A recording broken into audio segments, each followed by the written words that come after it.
కుక్కలు చింపిన విస్తరి అంటే ఎలా ఉంటుందో ఉక్రెయిన్ను చూస్తే తెలుస్తోంది.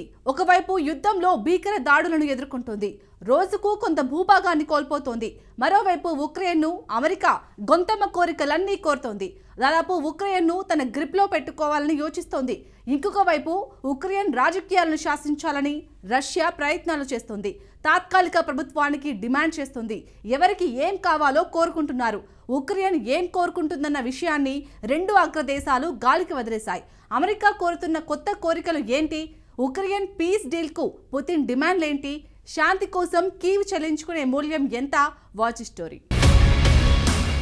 ఉక్రెయిన్ శాంతి ఒప్పందానికి అమెరికా మధ్యవర్తిత్వం వహిస్తున్నది. అయితే పనిని అమెరికా ఊరికే చేయడం లేదు. అందుకు కొత్త పీస్ గిఫ్ట్ను వాషింగ్టన్ కోరుకుంటున్నది.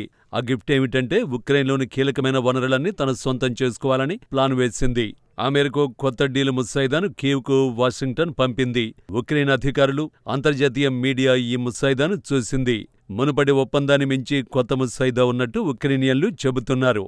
కొత్త ముసాయిదాలో అమెరికా ఎలాంటి డిమాండ్లు చేస్తున్నది అంటే, ఉక్రెయిన్ సహజ వనరులు, చమురు, గ్యాస్, ఖనిజాల అన్నింటిపైన పూర్తి నియంత్రణను అమెరికా కోరుకుంటున్నది. అసలు ఖనిజ ఒప్పందం కంటే ఇది మరీ తీవ్రంగా ఉంది. పాత ఒప్పందం ప్రకారం ఖనిజాలపై లాభాలను ఇరు దేశాలు పంచుకోవలసి ఉంది. కానీ ఇప్పుడు అన్ని ఖనిజాలను అమెరికా కావాలని అంటోంది. అంతేకాకుండా ఆ ఖనిజాలపై వచ్చే ఆదాయం మొత్తం తానే తీసుకోవాలని ప్లాన్ వేసింది. దీంతో ఉక్రెయిన్ అధికారులు ఇప్పుడు ప్రమాద ఘంటికల్ని మోగిస్తున్నారు. ఈ ఒప్పందం తమ సార్వభౌమత్వాన్ని దెబ్బతీస్తుందని ఆరోపిస్తున్నారు. వారి లాభాలు విదేశాలకు వెళతాయని ఆందోళన వ్యక్తం చేస్తున్నారు. ఉక్రెయిన్ పూర్తిగా అమెరికాపైనే ఆధారపడేలా కొత్త ముసాయిదా చేస్తుందని మండిపడుతున్నారు. ఎందుకంటే ఉక్రెయిన్లో విదేశీ పెట్టుబడులు ఎవరు పెట్టాలో పెట్టకూడదు అని నిర్ణయించే వీటో పవర్ని అగ్రదేశం కోరుకుంటోంది. ఈ వీటో పవర్ ప్రకారం యూరోప్ నుంచి ఏవైనా ప్రతిపాదనలు వస్తే వాటిని అడ్డుకునే అధికారం అమెరికాకు ఉంటుందన్నమాట. అలాంటి యాక్సెస్ను ఉక్రెయిన్ నుంచి అమెరికా ఆశిస్తున్నది. నిజానికి యూరోప్పై ట్రంప్ వైఖరికి ఇది అద్దం పడుతుంది. యుద్ధంలో యూరోప్ పాత్రపై ట్రంప్ తరచూ మండిపడుతున్నాడు. ఉక్రెయిన్కు తగినంత సాయం చేయలేదని, స్వల్ప సాయంతోనే చేతులు దులిపేసుకుందని ఆరోపిస్తున్నాడు.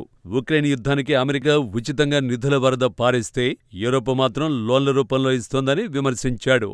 ఈ విషయం తాను అధ్యక్షుడిగా వచ్చే వరకు ఎవరికీ తెలియదన్నాడు. ఇది అన్యాయమైన పరిస్థితని ట్రంప్ ఆగ్రహాన్ని వ్యక్తం చేస్తున్నాడు. అందుకే దేన్ని వదిలిపెట్టకూడదని ట్రంప్ భావిస్తున్నాడు. ఉక్రెయిన్ ఖనిజ సంపద నుంచి వచ్చే మొత్తం ఆదాయాన్ని తానే తీసుకోవాలని అమెరికా అధ్యక్షుడు నిర్ణయించాడు. కొత్త ఒప్పందంలో మరో నిబంధన కూడా ఉంది. ఉక్రెయిన్ పునర్నిర్మాణం నిధిని అమెరికా కంట్రోల్ చేయాలని భావిస్తోంది. ఉక్రెయినియన్ పునర్నిర్మాణానికి అమెరికానే డబ్బు చెల్లిస్తుంది. అయితే వాటి నుంచి వచ్చే లాభాలను అమెరికానే తీసుకుంటుంది. అంటే ఉక్రెయిన్కు ఆయుధ, మానవతా సాయం కింద అందించిన నిధులను జమ చేసుకుంటుంది అన్నమాట. ఈ నిధుల జమ పూర్తయిన తర్వాత ప్రాజెక్టుల లాభాలను ఉక్రెయిన్ పొందే అవకాశం ఉంటుంది. ఉక్రెయిన్ పాలిట ఇవి చాలా కఠినమైన నిబంధనలు. అయితే కొత్త ఒప్పంద ముసాయిదాను ఉక్రెయిన్ అంగీకరిస్తుందా? కొత్త డీల్పై జెలెన్స్కీ సంతకం చేస్తాడా? ఉక్రెయిన్ అధ్యక్షుడు మాత్రం అవునని కాదని కానీ చెప్పలేదు.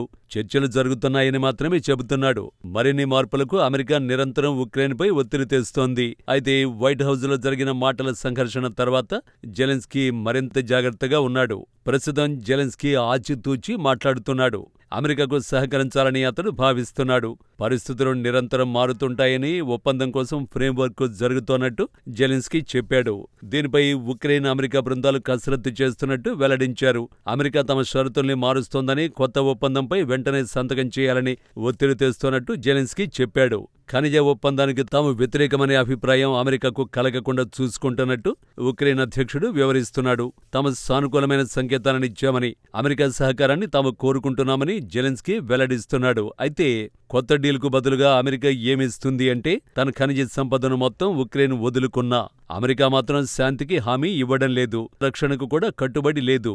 ఉక్రెయిన్కు భద్రతను కల్పించడానికి వాషింగ్టన్ నిరాకరించింది. సింపుల్గా చెప్పాలంటే అమెరికా ఎలాంటి హామీలను ఇవ్వడం లేదు. మరోవైపు శాంతి ఒప్పందం చర్చలు నిలిచిపోయాయి. నిజానికి అమెరికా మధ్యవర్తిత్వంతో ఇటీవల సౌదీ అరేబియాలో చర్చలు జరిగాయి. ఈ చర్చల్లో ఉక్రెయిన్, రష్యా మధ్య అమెరికా దౌత్యం నిర్వహించింది.